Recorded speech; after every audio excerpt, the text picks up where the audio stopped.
Assalamualaikum warahmatullahi wabarakatuh.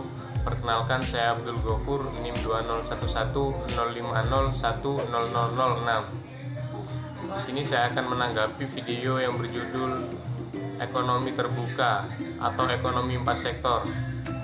Yang pertama, dari pengertian ekonomi terbuka.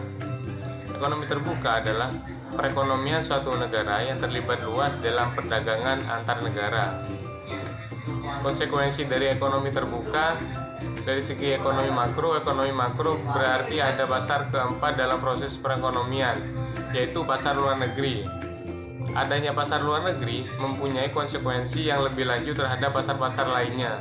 Khususnya ada konsekuensi penting yang menyangkut penyesuaian pengertian tiga konsep, yaitu yang pertama, permintaan agregat di barang pasar. Yang kedua, jumlah uang yang beredar dari pasar barang. Yang ketiga, harga barang dan jasa. Selanjutnya, sirkulasi pendapatan perekonomian 4 sektor.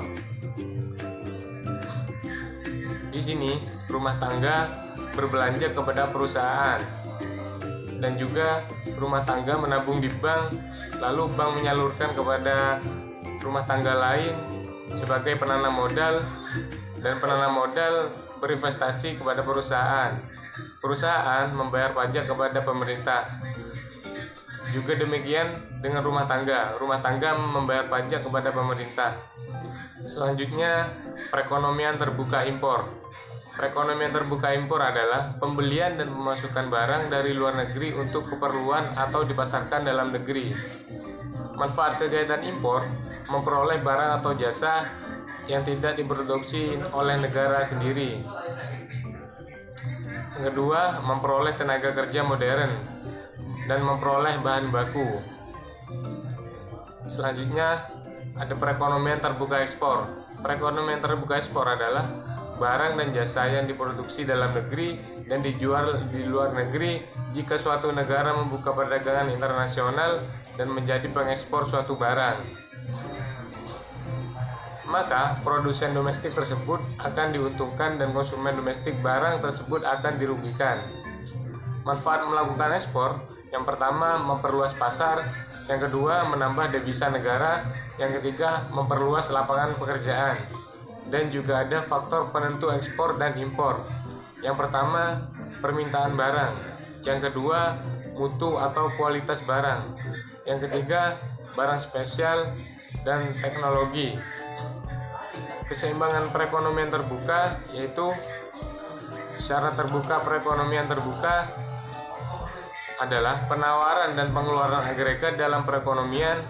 Dalam perekonomian terbuka yang diperjualbelikan dalam negeri terdiri dari dua golongan barang. Yang pertama, diproduksi dalam negeri dan meliputi pendapatan nasional yang dilambangkan dengan Y, dan yang diimpor dari luar negeri.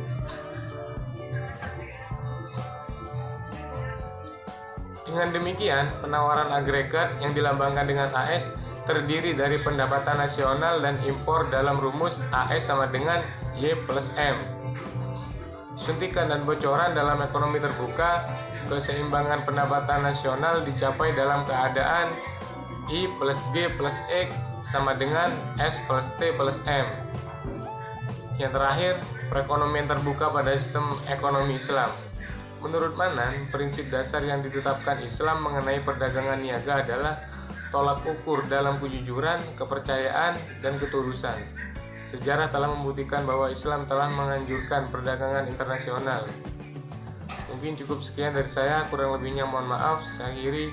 Wallahul muwaffiq ila aqwamit thoriq. Wassalamualaikum warahmatullahi wabarakatuh.